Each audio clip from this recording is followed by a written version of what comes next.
বন্ধুরা, এভাবেই বানানো হলো আটা পিনাটের বিস্কিট। হ্যালো বন্ধুরা, ঘোষ কিচেন থেকে আপনাদের সবাইকে নমস্কার। আশা করি সবাই ঠাকুরের কৃপায় ভালো আছেন, আমিও ভালো আছি। আজকের রেসিপি হলো আটা পিনাটের বিস্কিট। প্রথমে আমি যে দুধ চিনি দিয়ে মাখাবো দেব 1 কাপ দুধ কাপ গরুর ছিল এবং জাল করে নিয়েছি আমি। এখন এই দুধে দেব 1.5 কাপ চিনি। 1.5 কাপ চিনি আমি এখন দুধ চিনিটা ভালো করে মিক্সড করে নেব। দুধ চিনি মেশানো হয়ে গেল। বিস্কুট বানানোর জন্য নেব 2 কাপ আটা।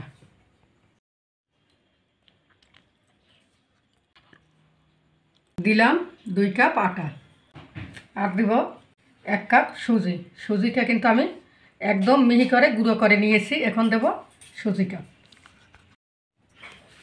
এরপর দেব 1 চিমটি লবণ, দেব 3 চিমটি বেকিং সোডা, দেব হাফ বাটি চিনেবাদাম। এখানে আমি চিনেবাদাম ভেজে এবং খোসা ছাড়িয়ে নিয়েছি। এরপর দেব হাফ কাপ সয়াবিন তেল। এখন আমি তেল সব উপকরণ দিয়ে আমি প্রথমে ভালো করে মেখে নেব।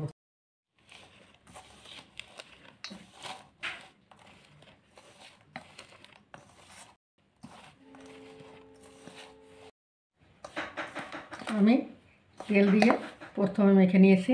এই যে দেখুন, এই বিস্কিটগুলো কিন্তু একদম টাটকা এবং মসমসে হবে। এখন আমি দুধ চিনি দিয়ে মেখে নেব, তবে আমি একসঙ্গে সব দিব না, অল্প অল্প দিয়ে মেখে নেব।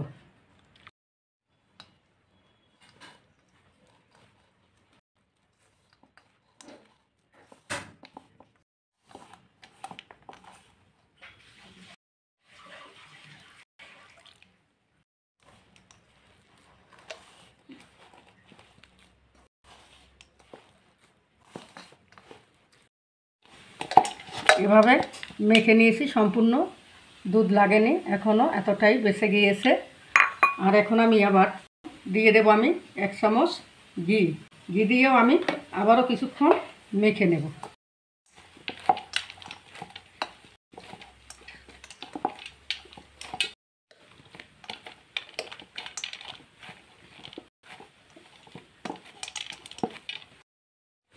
এভাবে মেখে নিয়েছি। এখন আমি 30 মিনিটের মতন ঢেকে রাখবো।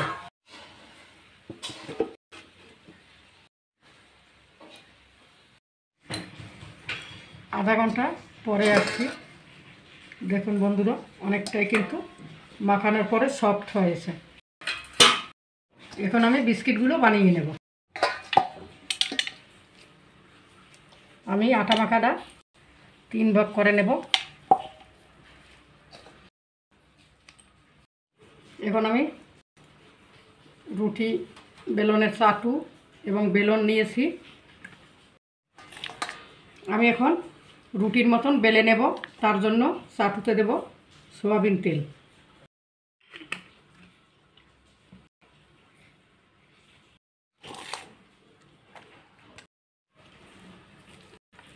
এখন আমি বেলে নেব, তবে রুটির মতন করেই বেলবো, কিন্তু রুটির চেয়ে একটু মোটা করে বেলবো। এইভাবে আমি বেলে নিয়েছি এবং এমন একটু মোটা করে বেলেছি। এখন আমি এগুলো কেটে নেব। কাটার জন্য এখানে একটা আমি কাপ নিয়েছি। কাপ দিয়ে আমি বিস্কুটের মতন করেই কেটে নেব।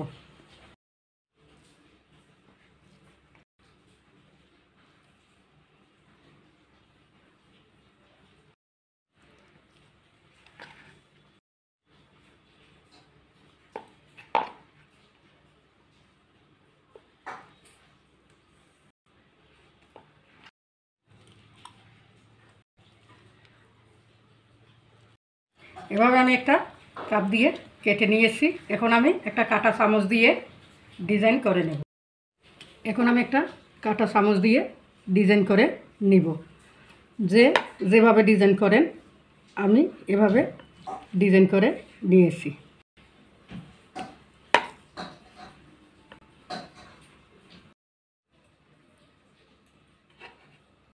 সবগুলোই আমি এভাবে ডিজাইন করে নেব।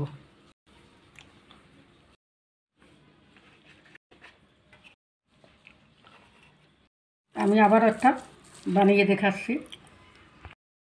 আমি আবার একটা বানিয়ে নিয়েছি, এখন আমি কেটে নেব। আবারও আমি একটা ডিজাইন করে দেখাচ্ছি। এভাবেই সবগুলো আমি বানিয়ে নেব। বন্ধুরা, এভাবেই সব বিস্কুটগুলো বানানো হলো।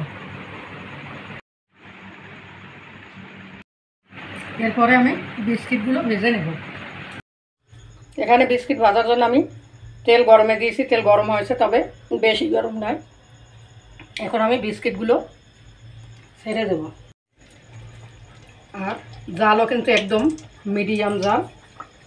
এইভাবে এই বিস্কিটগুলো ভেজে নিতে হবে।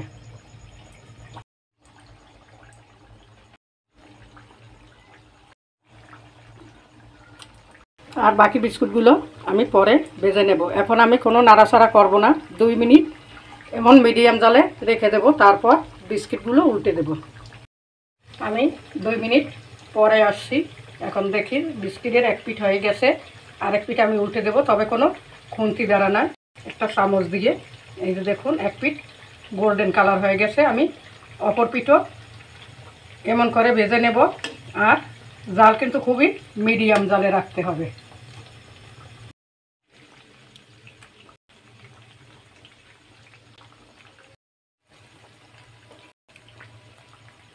এভাবে আরেক পিঠও আমি ভেজে নেব। বিস্কিটগুলো ভাজা হয়ে গেছে। এই যে আরেক পিঠও কিন্তু এমনই গোল্ডেন কালার হয়ে গেছে। এখন আমি বিস্কিটগুলো তুলে নেব।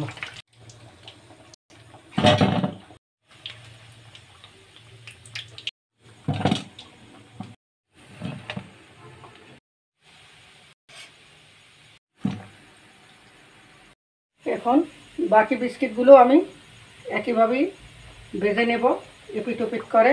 এবং কোনো নাড়াচাড়া দেবো না, 2 মিনিটের মতন করেই রাখবো। তারপরে একটা চামচ দিয়ে আমি উল্টে পাল্টে দেব।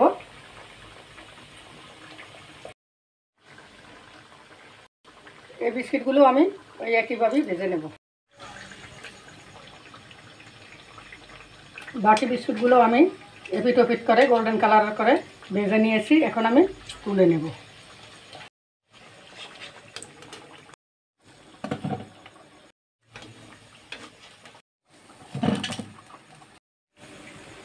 ভাজা সব হয়ে গেছে। এখন আমি এভাবে 1 ঘন্টা রেখে দেব ঠান্ডা করার জন্য। তারপরে আপনাদের আমি দেখাবো। বন্ধুরা, এভাবেই বানানো হলো আটা পিনাটের বিস্কিট। দেখুন, দেখতে কিন্তু অনেকটাই সুন্দর, খেতেও কিন্তু ততটাই লোভনীয়। এই বিস্কিটগুলো বাড়িতে যদি কোনো অতিথি আপ্যায়নেও দেয়া যায় এবং ঘরে রেখেও খাওয়া যায়। অনেক দিন বয়মেও রেখে দেয়া যায়। দেখুন বিস্কিটটা কত মচমচে হয়েছে। এই যে